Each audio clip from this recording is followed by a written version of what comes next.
सबको जय मसीह की। प्रभु सबको आशीष दे। फिर से सबका स्वागत करते हैं। प्रभु ने फिर से हमें इकट्ठा किया है। धन्यवाद करेंगे प्रभु की तारीफ करने के लिए। हमें जिंदा रखा है सारे प्रभु के आशीषों के लिए और सारे प्रभु के वचनों के लिए। प्रभु की बड़ाई हो। आमीन। फिर से संडे को, इतवार को प्रभु ने हमें इकट्ठा किया है वचनों सुनने के लिए, वचनों को जानने के लिए। प्रभु की ओर से जो सच्चाई है वो हम प्रभु के वचनों के द्वारा सुनना चाहते हैं, पढ़ना चाहते हैं। तो आज कान खोल के प्रभु के वचन सुनने के लिए हम तैयार हो जाए। आमीन। और कहीं भी जाए नहीं, मोबाइल को फेंक दे और बातें सबसे बंद कर दे। और जो प्रभु ने हमें समय दिया है वो समय का हम उपयोग करें। आमीन। और जैसे हम खाना खाने बैठते हैं तो हम चाहते हैं कि हम आराम से खाएं। कोई सोना चाहता है तो कैसा चाहता है? टीवी चलता रहे। कोई सोना चाहता है तो क्या वो कहेगा कि भैया कहाँ लोग आ गए, लोग आए तो बहुत अच्छा।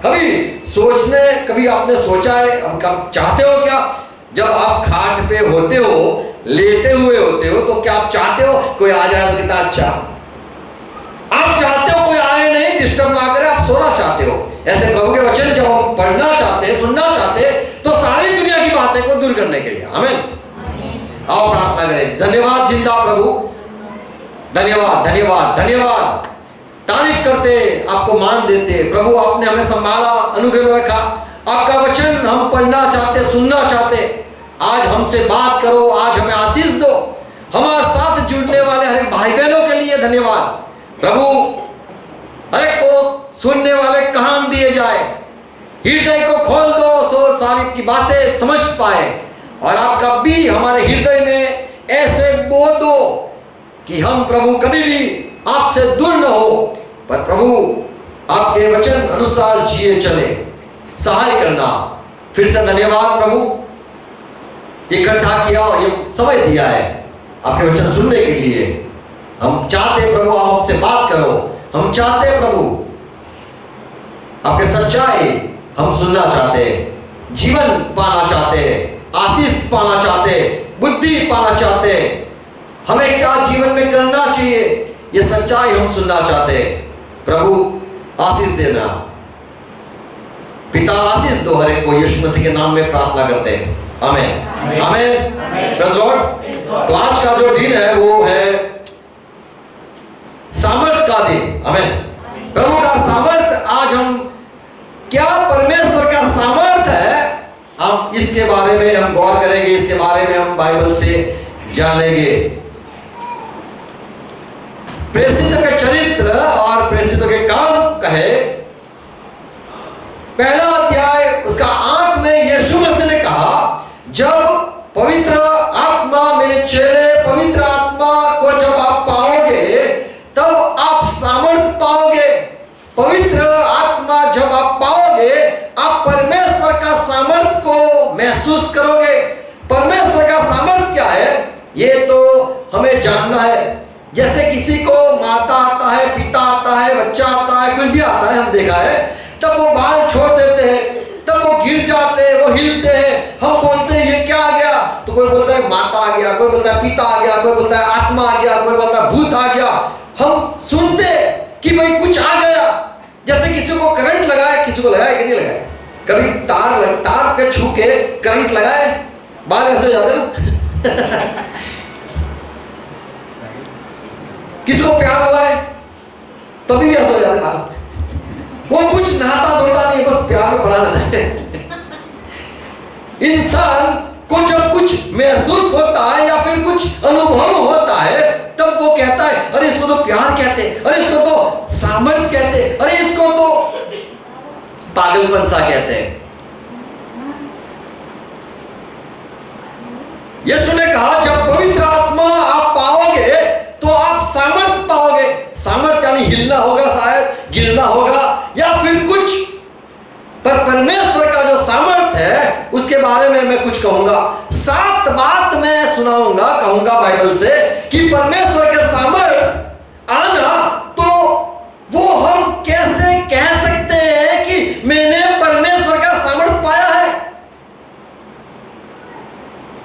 इंसान कुछ डालता है अंदर, ऐसा कुछ, तभी वो बोलने लगता है, वो बहुत बोलता है।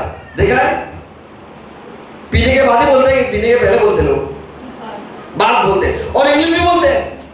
हमारे यहाँ पापा तो रहे नहीं, पर वो बोले इंग्लिश बोले हम तो खड़ा टंडार सरा टंडार क्या बोले, हम इंग्लिश मीडियम में पढ़े, पापा की इंग्लिश सुन के तो हम कहा यार इंग्लिश बोलते, पर yes no no no, yes yes, जी या नो नो, हम सोचते इंग्लिश कैसे। तो इंसान बदल जाता है। परमेश्वर के सामर्थ्य के बारे में आज हम अभ्यास करेंगे। हालेलुया। यदि हम परमेश्वर के सामर्थ्य को नहीं पाया है तो हम सुसमाचार परमेश्वर के बारे में, यीशु मसीह जिंदा हुआ उसके बारे में हम कुछ भी साबित नहीं कर सकते हैं। हमारी गवाही कि यीशु मसीह जिंदा हुआ है, वो सामर्थ्य के बिना हमारी गवाही जो है वो कुछ नहीं है। फिर से कहूंगा, यदि आपने मेरे पवित्र आत्मा या फिर परमेश्वर का सामर्थ्य को नहीं पाया है तो हम सुसमाचार को साबित नहीं कर सकते हैं। हम कह सकते हैं यीशु मसीह जिंदा हुआ है, हम कह सकते हैं, लेकिन हम यीशु मसीह जिंदा हुआ है उसकी गवाही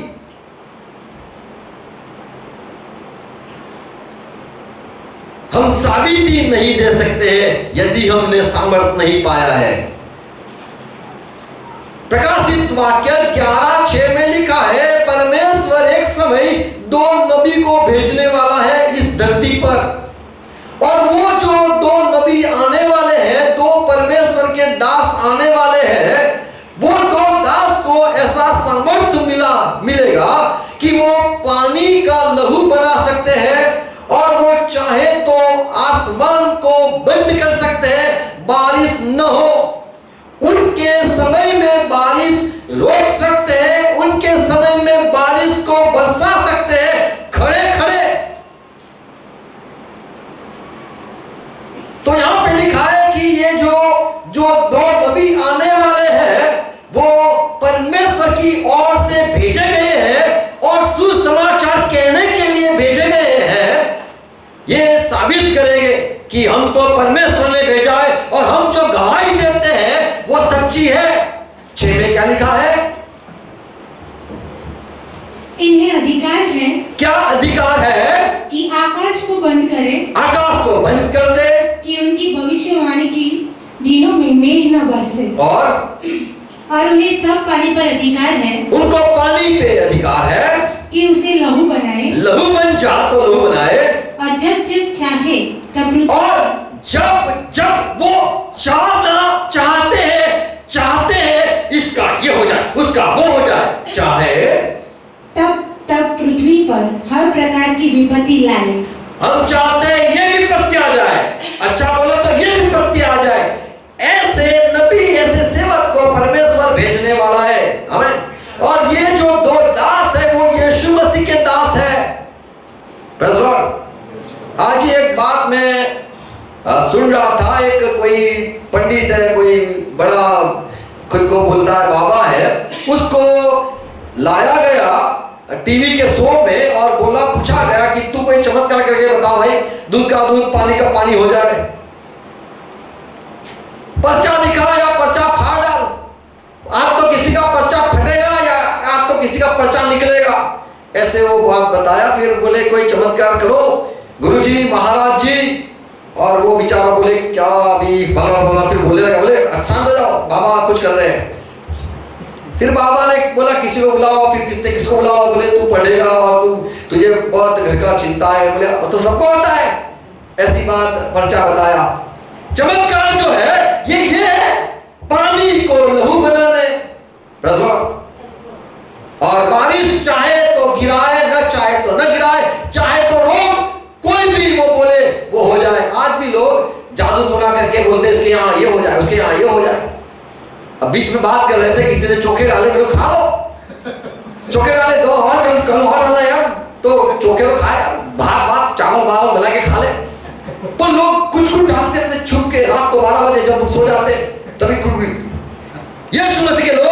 होता नहीं है, उनके चमत्कार हमारे पे कोई असर नहीं कर सकता।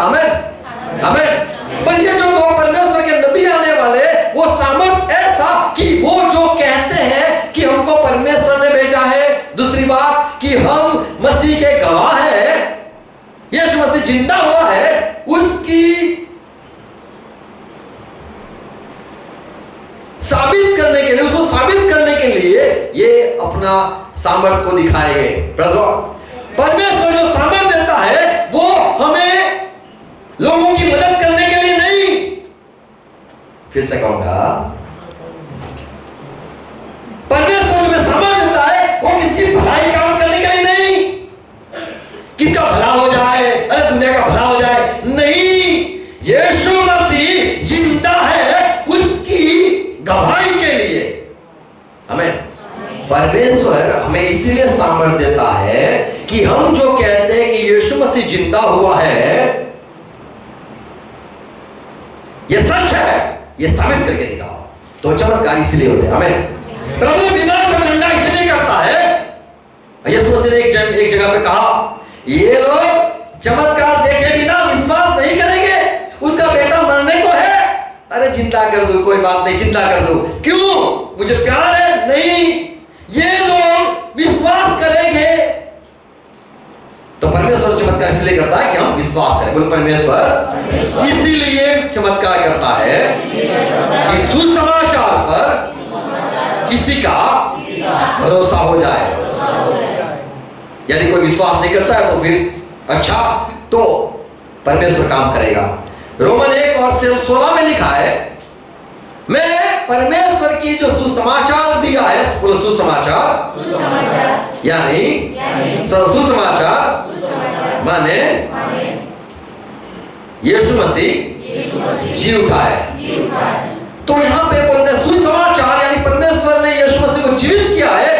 वो साबित करने के लिए परमेश्वर ने ऐसे काम किए, विदेशी या फिर यहूदी लोग उसके बीच में, कि सारे लोग विश्वास करें। हमें परमेश्वर का सामर्थ इसीलिए मिलता है, बाजू वाले का भला हो जाए, बाजू वाले के यहाँ गाड़ी आ जाए, बंगला आ जाए, फॉरेन चले जाए, ये नहीं, अरे उसको फॉरेन भेज दो ना प्लीज, प्रभु उसको भेज दो, प्रभु उसको भेज दो, यहाँ से भेज दो प्रभु।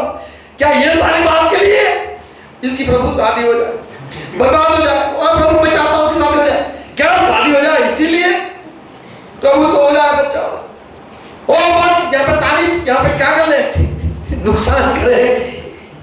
हाँ बच्चे दो ही अच्छे बनते हैं, एक यहाँ बैठे,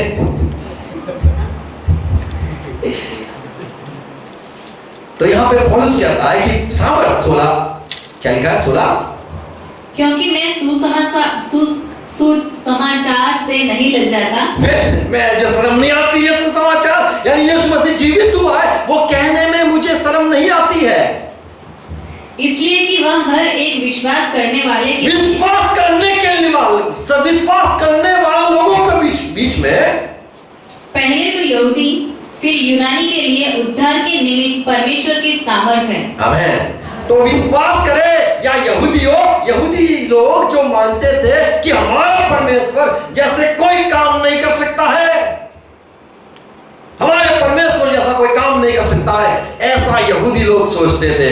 और जब यीशु मसीह ने जब अपना सामर्थ्य दिखाया, तब लोगों को यह बात समझ आ गई कि हम परमेश्वर से बहुत दूर हैं, हम परमेश्वर के लोग हैं, फिर भी हम परमेश्वर के जैसे काम नहीं कर सकते हैं।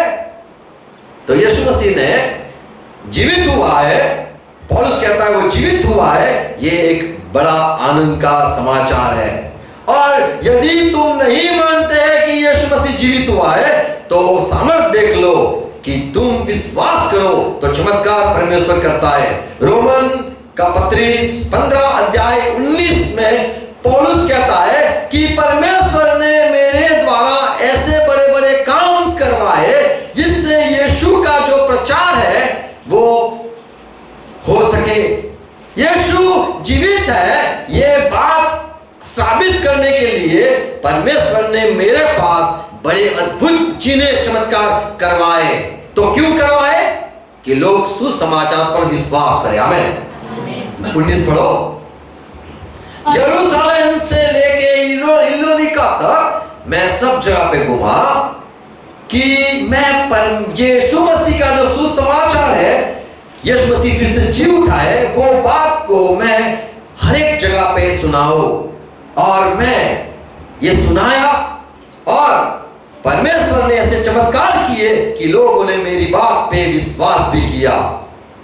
19 और चिन्हों और अद्भुत कामों की चिन्हों और अद्भुत कामों के प्रभाव और पवित्र आत्मा की सामर्थ्य से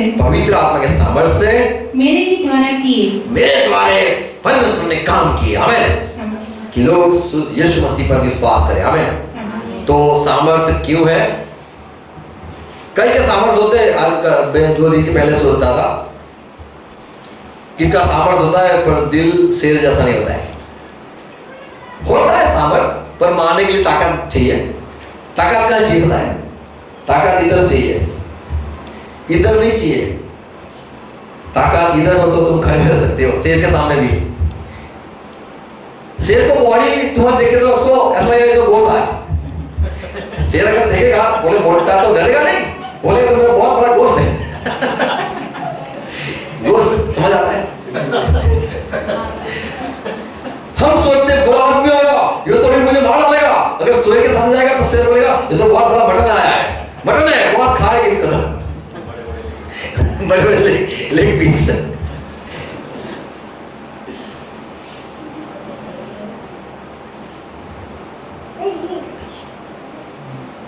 लोग समझते हैं कि सामर्थ्य यानी ये ताकत नहीं, चाहे ये ताकत हो या ना हो, पर दिल की जो ताकत, परमेश्वर जो सामर्थ्य है उसका, वो ऐसे इसलिए बताता है कि हम करता है कि हम यीशु मसीह पर विश्वास करें।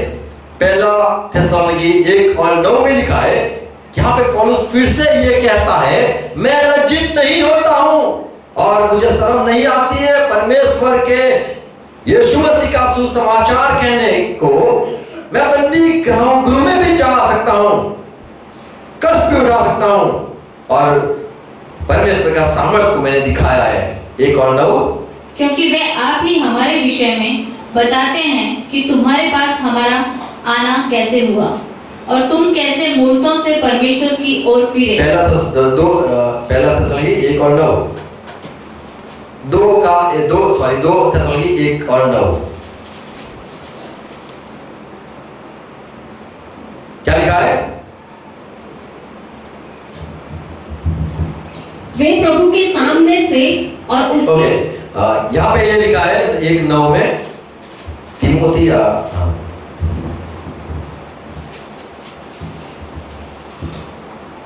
1:9 मैं शर्माता नहीं हूं। 2 तीमुथी 1:9 क्या लिखा है?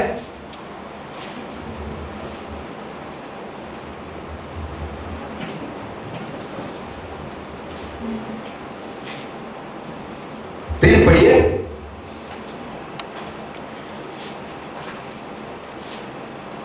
मैं शर्माता नहीं हूं 1:9 कौन सा है?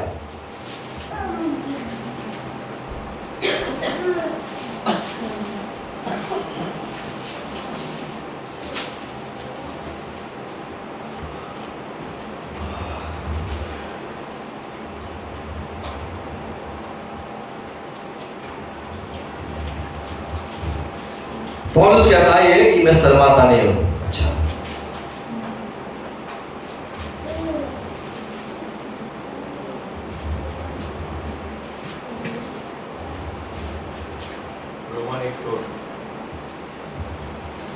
फिर दूसरा तीमुथी 1:8 है,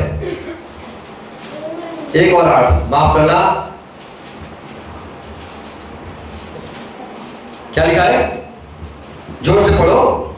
इसलिए हमारे प्रभु की गवाही से और मुझसे जो उसका कैदी हूँ लज्जित न हो। मैं लज्जित नहीं होता हूँ, पर उस परमेश्वर के सामर्थ के अनुसार सुसमाचार के लिए मेरे साथ दुख उठा। हमें तो परमेश्वर का सामर्थ्य सुसमाचार में है। हमें यदि तुम सुसमाचार प्रसार करते हो, ज्ञान को प्रचार नहीं करते हो, सामर्थ को प्रचार करते हो। आमीन। यीशु मसीह जीवित है, यीशु मसीह ये कर सकता है, यीशु मसीह वो कर सकता है, वो जिंदा है, ये कहने के बावजूद, ये कहने के बाद परमेश्वर सामर्थ दिखाता है। ऐसा नहीं कि परमेश्वर बहुत बड़ा सामर्थ वाला है, ये नहीं। यीशु मसीह जीवित हुआ है, नहीं मानता है, अच्छा प्रभु इसको विश्वास में लेके आओ, ये जाने कि आप कितने बड़े हो, महान हो, इसीलिए परमेश्वर चमत्कार करता है। आमीन। परमेश्वर अपने सामर्थ दिखाना नहीं चाहता है, परमेश्वर यीशु मसीह पर लोग विश्वास करें, इसीलिए सामर्थ बताना चाहता है। मार्क 16:20 में लिखा है कि चेले गए, सब जगह पे गए, सुसमाचार फैलाया और यीशु मसीह उनके द्वारा ऐसे ऐसे काम किए कि लोग यीशु मसीह के पास आए। और उन्होंने निकलकर हर जगह प्रचार किया। चेलों निकलकर हर जगह प्रचार किया और प्रभु उनके साथ काम करता था। प्रभु उनके साथ प्रचार में चलता था। और उन चिन्हों के द्वारा जो साथ साथ होते थे, वचन को दृढ़ करता रहा। तो जब चमत्कार होते तो सेवक बड़ा नहीं होता है, वो यीशु मसीह जीवित है ये दिखाता है हमें। तो ये चेले 12 जितने भी आगे निकले, ये सारे परमेश्वर के दास जब निकले प्रचार करने के लिए कि यीशु मसीह है, यीशु मसीह जीवित है, अभी कब्र में नहीं है, वो जी उठा है, इसकी गवाही देते ये लोग निकले। और परमेश्वर यीशु मसीह ने ऐसे काम किए कि लोग विश्वास में जुड़े। आमीन। तो पहला परमेश्वर का जो सामर्थ है वो सुसमाचार जो कहते हैं, उस सुसमाचार सच्चा है ये साबित करने के लिए परमेश्वर अपना प्रचार दिखाता है। आमीन। परमेश्वर अपना सामर्थ इसीलिए दिखाता है, यीशु मसीह पे विश्वास करें। सुसमाचार के द्वारा प्रचार होता है, सुसमाचार के द्वारा परमेश्वर सामर्थ दिखाता है। आमीन। ऐसा नहीं कि अभी आ जाओ, तू सच्चा है मैं सच्चा, चलो दिखा देते, ऐसा नहीं होता है। सच्चा सेवक है, परमेश्वर ने भेजा है, या फिर वो सुसमाचार यीशु मसीह जीवित है ये बात के लिए यीशु मसीह ऐसे काम करता है। आमीन। परमेश्वर का सामर्थ वो सुसमाचार में हम पाते हैं। दूसरा सामर्थ, यदि तुमने परमेश्वर का सामर्थ पाया हुआ है तो तुम चाहो कोई कितना भी कष्ट दे, आप हंसते रहोगे। यदि तुम हंसते रहते हो चाहे कितना भी दुख हो, तो समझ लो तुम्हारे में बहुत बड़ा सामर्थ है। पहला कुरिन्थी 9:12 यदि पढ़ो, जब औरों का तुम पर यह अधिकार है तो क्या हमारा इससे अधिक न होगा। पौलुस कहता है यदि तुम मसीह में आ गए हो तो तुम्हारे पे तो हम अधिकार चला सकते, हम तुम्हें कह सकते ये करने का वो नहीं करने का है, लेकिन फिर भी हमने नहीं किया। फिर परंतु हम यह अधिकार काम में नहीं लाए, हम ये सामर्थ नहीं चलाया, परंतु सब कुछ सहते हैं कि हम सब कुछ सहते हमारे द्वारा मसीह के सुसमाचार की कुछ रोक न हो। हमें तो पौलुस कहता है हम सब कुछ सहते, हमें सब कुछ सहना है। तो ये परमेश्वर का सामर्थ्य है। हमें यदि तुम सह सकते हो, हंस के सह सकते हो, ज्यादातर लोग जो पागल है वो सब कुछ सह सकते हैं, यह सच्ची बात है। जो पागल होते हैं वो सब सह सकते हैं, हाँ हंसते रहते हैं, मारे कितना भी मारेगा, कितना भी इसको बोले तेरा ये कर दो वो करेगा, तो हंसता रहेगा, उसका ले लेके तो भी रोएगा, हंसेगा, ले जाओ। तो हम तो पागल नहीं है, हम तो सह नहीं सकते। पौलुस कहता है यीशु मसीह के लिए हम सब कुछ सहते हैं। रोमन उसका 15:3 में लिखा है, ओके, रोमन 15:1 क्या लिखा है, क्या लिखा है 15:1, निदान हम बलवानों को चाहिए कि निर्बलों की निर्बलताओं को सहे, निर्बलों को सहन करे। जो बात समझ नहीं सकते तो भी हमें सहना है उनको, हम किसी को नहीं सह सकते, इंसानों को सह नहीं सकते। हम सारा कष्ट सह सकते हैं, जो बुद्धि नहीं है जिसको, उसको हम सहन नहीं कर सकते। जिसको समझ नहीं है ना, जिसको समझ नहीं होती है उसको हम सह नहीं सकते। बस हम किसको नहीं सह सकते? जिसको बुद्धि नहीं होती है उसको सहना बहुत कठिन है। और बहन के लोग, बहन जो होते हैं, बहन टाइप के लोग, वो भाई बहन टाइप के लोग, उनको समझ नहीं आती है, उनको बहुत सहना पड़ता है। क्योंकि हम समझाना चाहते वो समझ ही नहीं पाते, हम समझाना चाहते वो समझ ही नहीं पाते, तभी हमें सहना पड़ता है। तुमने भी सहा है? तुम्हारी बात तुमने किसी की हो और वो समझ ना पाए तो भी तुम्हें थोड़ा गुस्सा आता है। तुम सह नहीं सकते हो यदि कोई समझ न पाए। पौलुस कहता है हमें सब कुछ सहना है। पौलुस कहता है निर्बल जो लोग हैं उसको भी हमें सहना है। फिलिप्पी 3 और 10 में पौलुस कहता है मसीह के कारण हमें सब कुछ सहना है। मैं यीशु मसीह के सामर्थ्य के द्वारा सब कुछ सहना चाहता हूं और यीशु मसीह की तरह सहना चाहता हूं। जब हम गलती करें तब हम मार खा सकते हैं। हम बोलेंगे तू चाहे कितनी भी सजा कर ले, प्लीज मुझे माफ कर लेना। क्या बोलेंगे? तू चाहे कितना भी सजा कर ले, प्लीज मुझे तेरे पास रख ले, मुझे माफ कर दे। माफी पाने के लिए हम सब कुछ सहने के लिए तैयार होते हैं। सच बात है ना? माफी पाने के लिए हम सब कुछ सहने के लिए तैयार होते हैं। यीशु मसीह ने कोई गलती नहीं करी फिर भी उसको सहना पड़ा, तो वो निधर्मी को अच्छे अच्छे काम करने के बावजूद सहना पड़ा। तो ये सहना है हमें। अच्छे काम करो गाली सुनने के लिए तो तुम्हारे में सामर्थ्य है। गलत काम करो तुम्हें मार खाए तो उसको सहना सामर्थ्य नहीं कहते। यदि तुम अच्छा करो फिर भी डांट पड़े तो तुम सामर्थ्य, परमेश्वर का सामर्थ्य तुम्हारे पास है। हमें गलती करो और तुम सह लो तो मत कहना मेरे में बड़ी सहनशीलता है। नहीं, तुमने गलत किया है तो सहना तो पड़ेगा, थोड़ा सुनना पड़ेगा। तो जो परमेश्वर का सामर्थ्य है वो अच्छाई करने के बाद भी वो सहना पड़ता है। दूसरा कोरिन्थी 1:6 में पौलुस कहता है तुम्हें इसीलिए तो बुलाया गया है कि उसके सामर्थ्य को, सहने की शक्ति को आप में रखा है, जिसे आप महसूस कर पाए। क्या है? यदि हम कलेश पाते हैं तो यदि कलेश हमारे जीवन में होता है तो यह तुम्हारी शांति और उद्धार के लिए है। अरे ये तो इसीलिए कि उद्धार हो जाए। हाँ, और यदि शांति पाते हैं तो यह तुम्हारी शांति के लिए है, जिसके प्रभाव से तुम धीरज के साथ उन कलेशों को सह लेते हो जिन्हें हम भी सहते हैं। हम भी सहते हैं, तुम भी सह लो।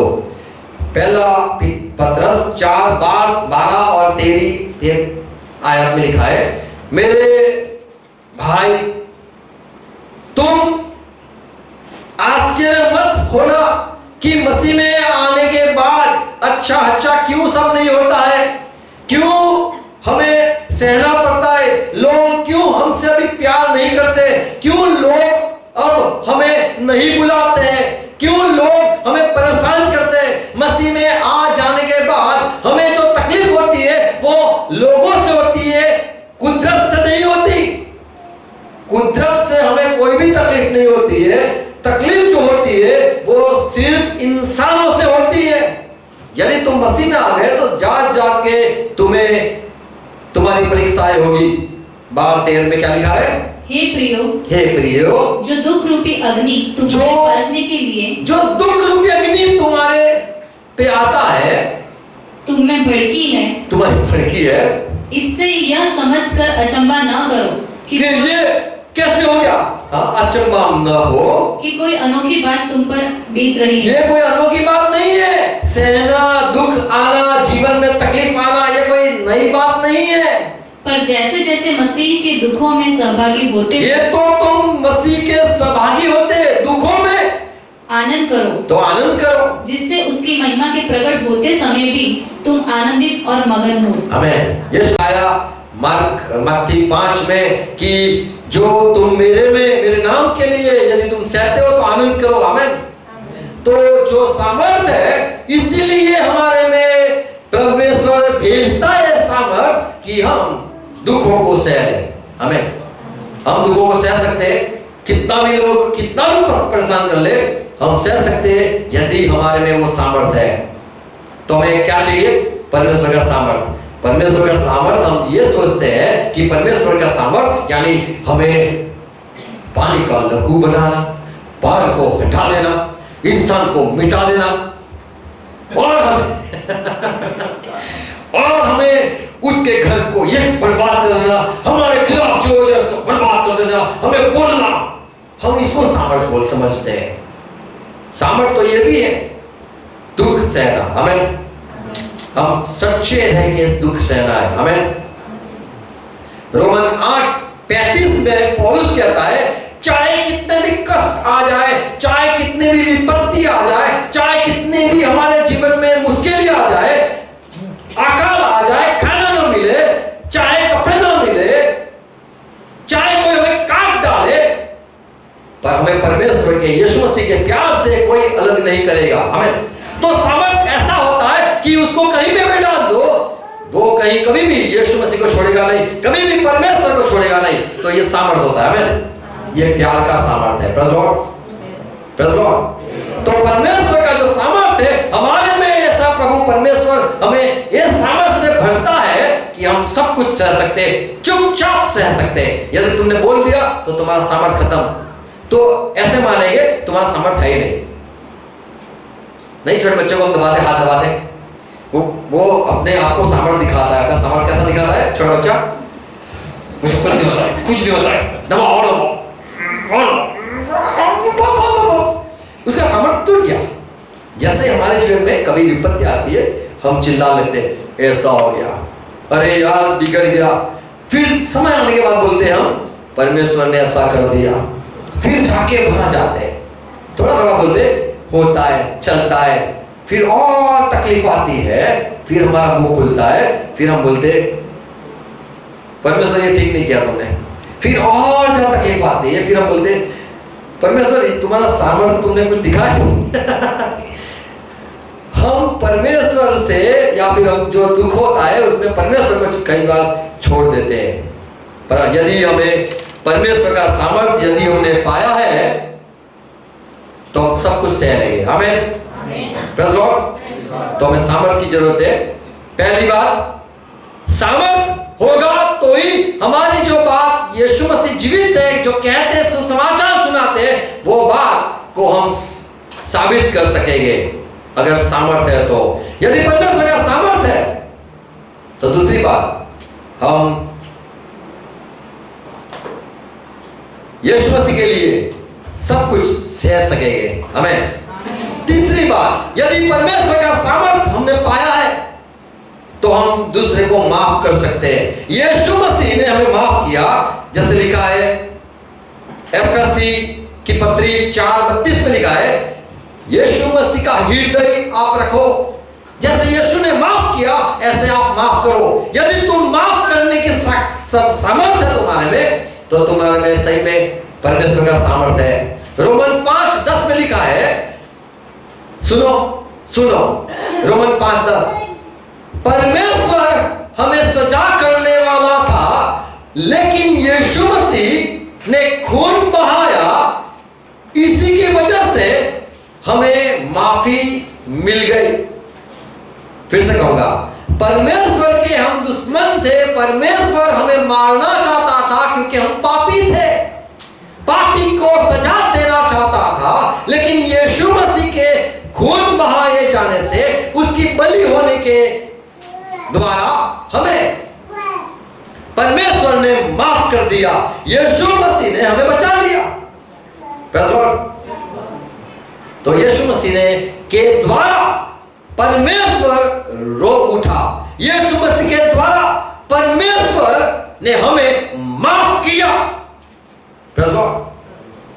परमेश्वर के जो गुस्सा था, परमेश्वर का जो हमारे ऊपर मारने को जो बैर था, वो यीशु मसीह के लहू के द्वारा मिट गया, हमें। तो परमेश्वर का जो सामर्थ है वो यीशु मसीह में हमने देखा माफ किया। हमें परमेश्वर ने हमें माफ किया यीशु मसीह के लिए। ऐसे ही लिखा है यीशु मसीह के लिए तुम भी एक दूसरे को माफ करो। अगर तुम सामर्थ पाए हुए हो तो तुम माफ करोगे। ऐसा नहीं कहोगे देख लूंगा, ऐसा नहीं कहोगे अभी तो आ, अभी तेरा समय आएगा। तो अगर हम सामर्थ पाए हुए तो हमें माफ करेगा। हमें हम माफ करेंगे तो समझ लो तुम भी यार पवित्र आत्मा के सामर्थ से भरपूर है। तो परमेश्वर का सामर्थ है यदि तुम माफ करते हो। और सामर्थ, चौथी बात, यीशु मसीह को जीवित करके परमेश्वर ने सामर्थ दिखाया, जीवित करने का सामर्थ। रोमन 1:4 में लिखा है, फिलिप्पी 3:10 में लिखा है, पौलुस कहता है मैं भी वो सामर्थ चाहता हूं। कौन सा? मुझे भी जी उठना है, मुझे भी मुर्दों से जी उठना है। यदि तुम मुर्दों से जी उठ सकते हो तो परमेश्वर का सामर्थ तुम पाए हुए हो। कई लोग यीशु मसीह के पास आए, मत्ती उसका 22-23 लिखा है, और कई लोग जो नहीं मानते थे कि परमेश्वर किसी को जीवित कर सकता है, तो लोगों ने सवाल किया कि कैसे लोग जी सकते, उठ सकते, मरने के बाद तो दुनिया समाप्त हो जाती है, कोई क्या जीवित हो सकता है? तब यीशु मसीह ने 29 जवाब दिया, तुम्हें ये सारा सवाल इसीलिए होते हैं क्योंकि तुम परमेश्वर के सामर्थ को नहीं जानते हो। परमेश्वर का सामर्थ मुर्दे को जीवित करता है, नहीं है वहां पे साबित कर सकता है।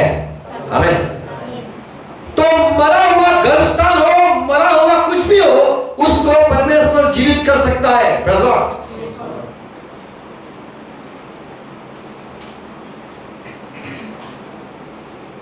शायद लोग कहते हैं कि 5 दिन तक लहू जीवित रहता है।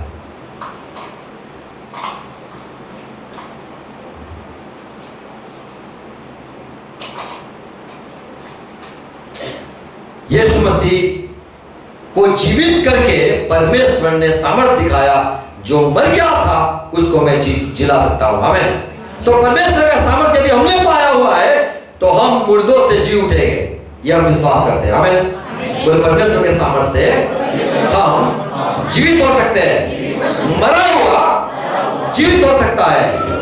हमें और 5वीं बात, परमेश्वर का सामर्थ क्या है? हम पाप के ऊपर जय पा सकते हैं। पाप यानी जो परमेश्वर की आज्ञा जो आती है उसको तोड़ना, परमेश्वर की बात न सुनना, उसको परमेश्वर की बात न सुनना उसको पाप कहते हैं। परमेश्वर की आज्ञा को भंग करना उसे पाप कहते हैं।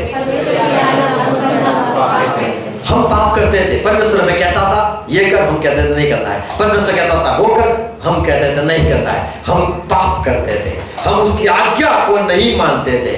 पर परमेश्वर का सामर्थ्य यदि हमने पाया है, रोमन 6:6 में लिखा है, तो पाप के ऊपर आप जयवंत होते हैं। आपको ऐसा सामर्थ्य मिलता है कि पाप आप नहीं करते, आज्ञा को नहीं तोड़ते।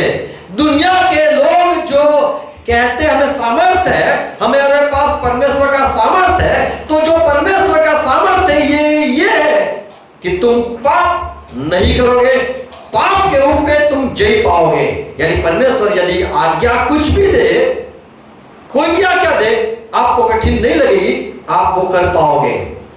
यदि तुम बाइबल नहीं पढ़ सकते हो, सोच आती है, इच्छा होती है, तो तुम्हें सामर्थ्य की जरूरत है कि तुम नहीं कर सकते हो। यदि तुम बाइबल की आज्ञा को या बाइबल पढ़ सकते हो तो तुम्हारे में सामर्थ्य है कि तुम परमेश्वर की बात को मान सकते हो, सुन सकते हो। आमीन। रोमन 6:12 में लिखा है कि हमारे ऊपर पाप राज न करे, और 14 में लिखा है रोमन 6:14 में कि यीशु मसीह 14 क्या लिखा है? और तुम पर पाप की प्रभुता न होगी, पाप की प्रभुता न होगी, क्योंकि तुम व्यवस्था के अधीन नहीं वरन अनुग्रह के अधीन हो। तुम्हें अनुग्रह मिला है, तुम परमेश्वर का सामर्थ्य पाए हुए हो, इसलिए तुम पाप के पे जय पा सकते हो। रोमन 8 और 3 में भी पौलुस कहता है कि यीशु मसीह इसीलिए संसार में आया कि जो पाप का सामर्थ्य है उसको तोड़ दे। पाप का सामर्थ्य क्या है? हमसे पाप होता है, हमसे परमेश्वर की आज्ञा को नहीं माना जाता है, इसलिए सामर्थ्य की जरूरत है कि हम आज्ञाकारी हो। और 13 में लिखा है, रोमन 8:13 में, यदि तुम्हारे में परमेश्वर का सामर्थ्य है तो तुम जीवित हो और पाप तुम नहीं कर पाओगे।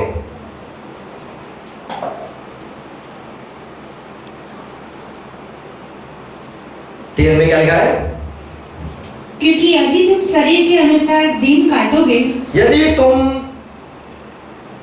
परमेश्वर के सामर्थ्य के बिना ऐसे ही जियोगे तो मरोगे। क्यों मरोगे? क्योंकि तुम पाप करोगे। पाप यानी परमेश्वर ने जो सोच दी है, परमेश्वर ने जो हमारे जीवन में प्रेरणा दी है, ये कर वो कर, परमेश्वर हमें जो कहता है यदि हम नहीं सुनते तो विरुद्ध करता है और उसको पाप कहते हैं, उसको मृत्यु कहते हैं। तो तुम मरते हो। फिर यदि आत्मा से देह की क्रियाओं को मारोगे, यदि आत्मा से चलोगे, आगे भी ये समझाया है, तो जीवित रहोगे, परमेश्वर के साथ तुम्हारा रिश्ता रहेगा। पहला योहान 3:9 में भी ये लिखा है, यदि परमेश्वर का वचन, परमेश्वर का सामर्थ्य, परमेश्वर का आत्मा तुम्हारे में बसता है तो तुम पाप नहीं करते हो। तो जो सामर्थ्य देता है तुम पाप नहीं कर सकते हो, ऐसा सामर्थ्य। हमें पाप पे जय पाने का सामर्थ्य परमेश्वर का सामर्थ्य है। यदि कोई लोग पवित्र आत्मा पाया हुआ है, कोई यदि सामर्थ्य पाया हुआ है, तो वो परमेश्वर की आज्ञा को मानेगा ही मानेगा। हमें जैसे नूह को बोला, नूह को बताया कि तू जहाज बना, उसने ऐसा नहीं कहा और इतना बड़ा जहाज बना दिया, 100 साल लगे पर बना दिया। हमें परमेश्वर की आज्ञा कुछ भी हो वो हम नहीं तोड़ेंगे यदि हमने सामर्थ्य पाया है। हमें छठी बात, परमेश्वर का सामर्थ्य क्या है? प्रेरितों के काम या प्रेरितों के काम 2:4 में लिखा है, 2 अध्याय 4 आयत में लिखा है, जैसे आत्मा ने उनको सामर्थ्य दिया, बल दिया, वो भिन्न भिन्न भाषा है। और दूसरी भाषा में तो क्या लिखा है? कौन सी? वो क्या बोलते लोग? अन्य भाषा, गैर भाषा, अन्य भाषा आप बोलने लगे तो सामर्थ्य आता है तब आप बोलते हो, सामर्थ्य आता तब आप बोलते हो। और क्या बोलते हो? परमेश्वर के वचन बोलते हो। पहला कोरिन्थी 12:8 में लिखा है, किसी को वही सामर्थ्य मिला है बोलने का, ज्ञान की बात प्रकट करने का सामर्थ्य मिलता है। मार्क 13:11 में लिखा है, यीशु मसीह ने कहा, जब तो कोई तुम्हें पकड़ के लेके जाएगा, चिंता मत करना क्या बोलना, पर सामर्थ्य मिलेगा, वो अगुवाई देगा पवित्र आत्मा, तब तुम बोल पाओगे। तो बोलने का सामर्थ्य। हमें कई लोग बहुत कुछ कहना चाहते हैं, बोल ही नहीं सकते, बहुत कुछ कहना चाहते, करना चाहते, कर ही नहीं सकते। तो सामर्थ्य की जरूरत है हमें, तो हमें सामर्थ्य की जरूरत है। तो जैसे यहाँ पे लिखा है, ये ऐसी भाषा बोलने लगे जो वो खुद नहीं सोचा था। तो हमें कभी सोचा नहीं हो ऐसी बातें परमेश्वर हमारे द्वारा लोगों को सुनाता है। हमें तो सामर्थ्य से हम अन्य भाषा या फिर प्रबोधवाणी ये सारी बात कर सकते हैं। और सातवीं बात सुनो, यदि हमने सामर्थ्य पाया है, सामर्थ्य पाना है, ये सामर्थ्य हम क्या कर सकते हैं? लूका का सुसमाचार 10 और 19 में यीशु मसीह ने कहा, मेरे चेलों, मैंने तुम्हें सारे अधिकार दिए, किसके ऊपर?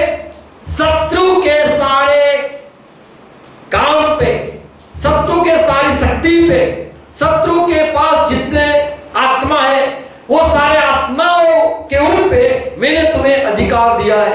चाहे 33 करोड़ हो या 32 करोड़ हो या 32 लाख हो, चाहे कितने भी हो, कितने भी सब आ जाए।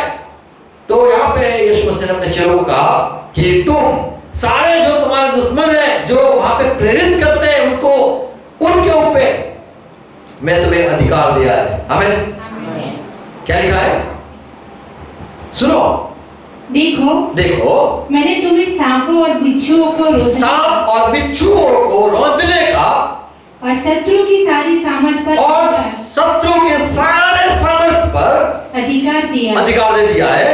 और किसी वस्तु से तुम्हें कुछ हानि न डरने का नहीं, कोई नींबू डाल के जाए, मिर्ची डाल के जाए, या कुछ करवा दे, चार रास्ता पर रख के जाए, या फिर कुछ काट डाले, कुछ खून वाला डाल दे, या कुछ भी छिड़क दे, आपको डरना नहीं है।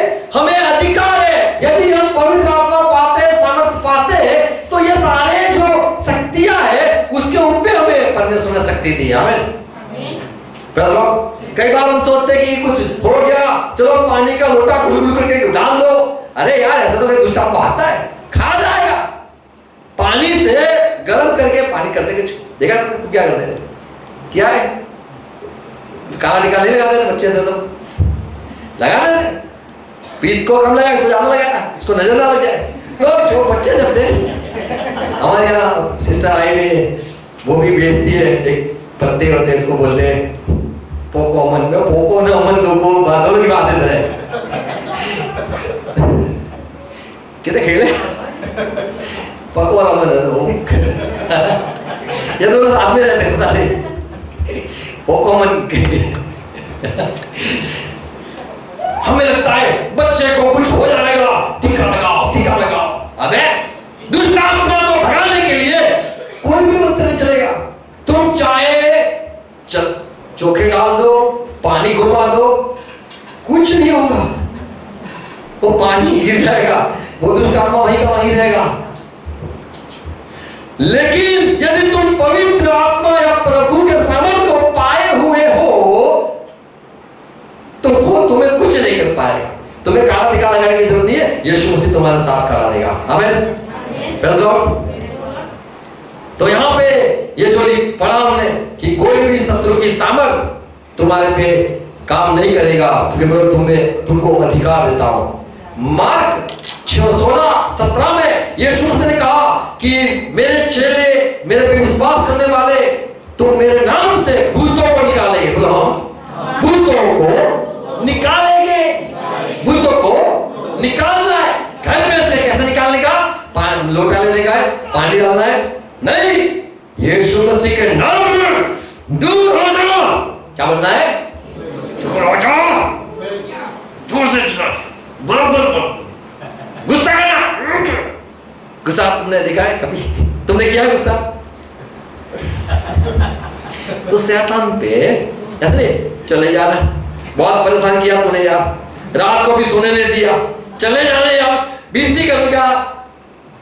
नहीं, क्या कहना है? चल हट। क्या कहना है? चल हट। अरे अच्छी तरह से चल हट शैतान, गेट लॉस्ट यानी गायब हो जा, खो जा। लॉस्ट यानी खो जा। यीशु मसीह ने कहा मेरे पीछे आ जा। क्या बोला यीशु ने? मेरे पीछे आ जा, गेट मी बिहाइंड, मेरे पीछे आ। बोले अच्छा तुम चलो, वहां मैं आता हूं। गेट मी बिहाइंड इंग्लिश में आता है, मेरे पीछे हो जा। गेट बिहाइंड, मेरे पीछे आ जा। बोले हाँ तुम आगे आ जाओ यीशु मसीह। हमें क्या करना है? शैतान के आगे चले जाने का है। उसको बोले पीछे आ जा।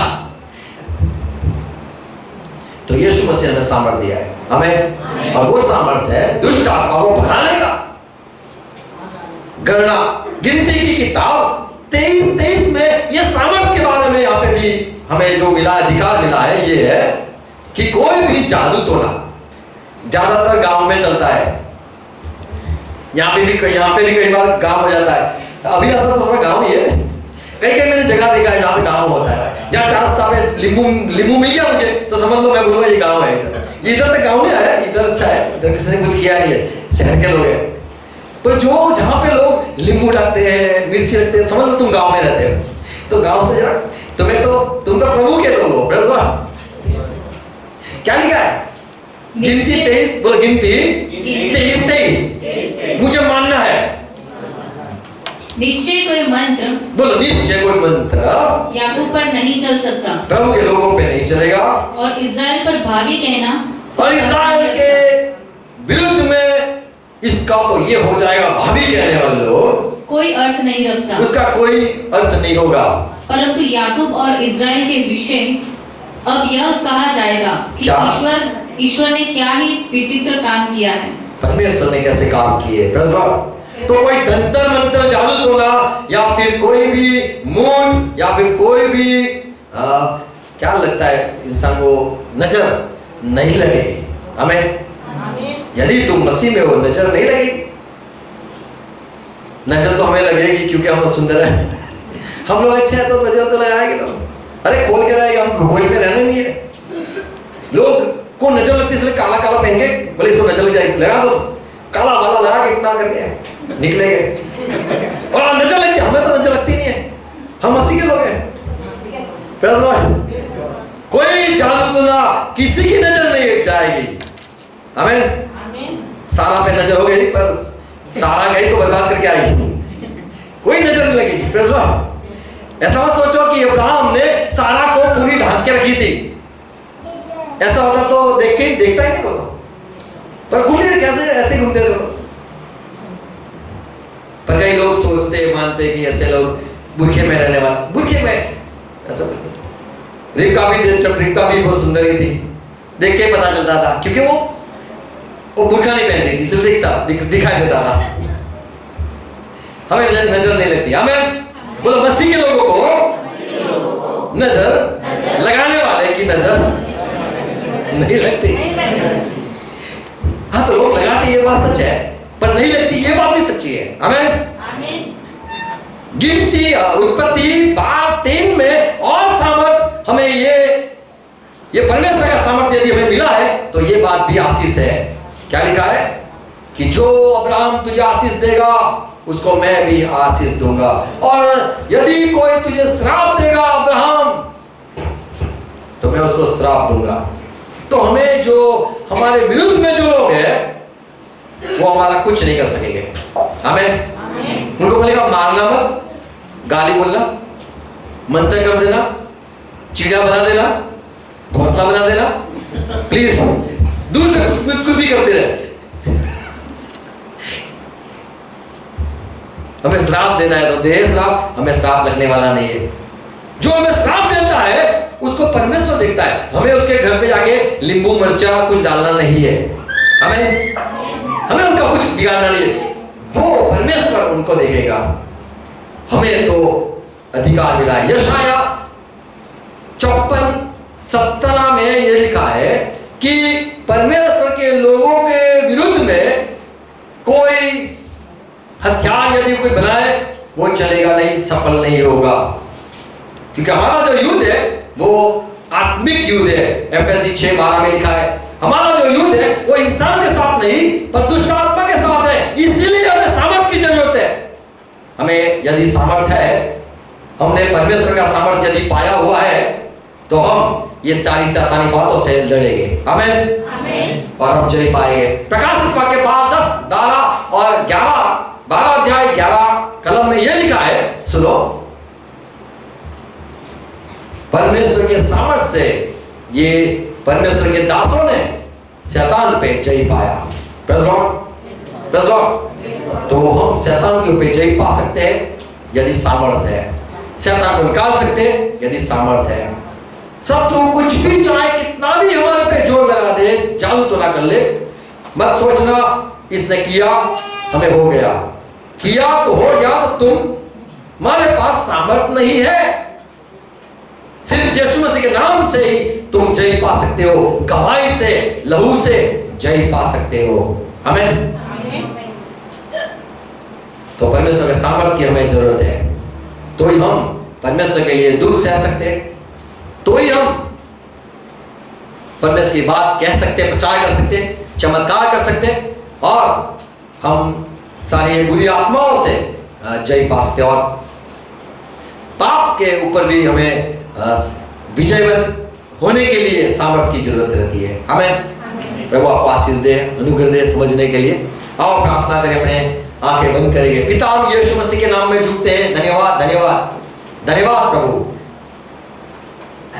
आपने जैसे अपने चेलों को कहा पवित्र आत्मा आएगा तुम सामर्थ पाओगे, हमें भी सामर्थ दो प्रभु, हमें सामर्थ की की जरूरत है, मंडली को सामर्थ की जरूरत है, भाई बहनों को, मेरे भाई बहनों को सामर्थ की जरूरत है, दुश्मनों के साथ लड़ने के लिए सामर्थ की जरूरत है, दुश्मन की सारे गंदी बातें, उनकी सोच, लोगों का विरुद्ध होना, जादू टोना करना, मारना, नुकसान करना, यह सारी जो पूरी सोच है, उससे बचाने के लिए सामर्थ की जरूरत है।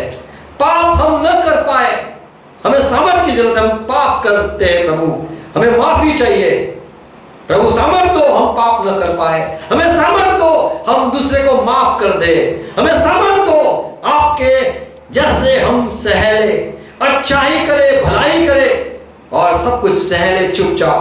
प्रभु हमें सामर्थ दो सुसमाचार कहने के लिए। सुसमाचार सच है, चमत्कार हो पाए जिसे लोग विश्वास करें। हमें सामर्थ दो, चमत्कार करने का सामर्थ दो, आपकी बात कहने का सामर्थ दो, दुष्ट आत्मा को भगाने के लिए सामर्थ दो, पाप के ऊपर जय पाने के लिए सामर्थ दो, मृत्यु से जी उठने के लिए पुनरुत्थान का सामर्थ दो प्रभु में। धन्यवाद ये सारी बातों के लिए प्रभु। हर एक सुनने वाले मेरे भाई बहनों को अनुग्रह मांगता हूं, आपके वचन बोले जाए, समझे और प्रभु 100 गुना फल पाए। हर एक पवित्र आत्मा के सामर्थ, परमेश्वर का सामर्थ, यीशु मसीह के सामर्थ को हर एक महसूस कर पाए, सामर्थ से भर जाए। कलीसिया को सामर्थ की जरूरत है प्रभु, आपकी राह पे चलाओ। फिर से हमारे साथ है जो जुड़े हुए सुनने वाले भाई बहनों के लिए धन्यवाद। हर एक को आशीष दो, गिर को खड़ा करो और प्रभु आपकी बात अनुसार जीवन अनुसार चलाओ प्रभु। आप चाहते हुए सामने बनाओ, हमारी नहीं आपकी इच्छा पूरी हो। यीशु मसीह प्रार्थना सुनो, आमीन। आओ प्रभु इसका ही प्रार्थना साथ में करेंगे।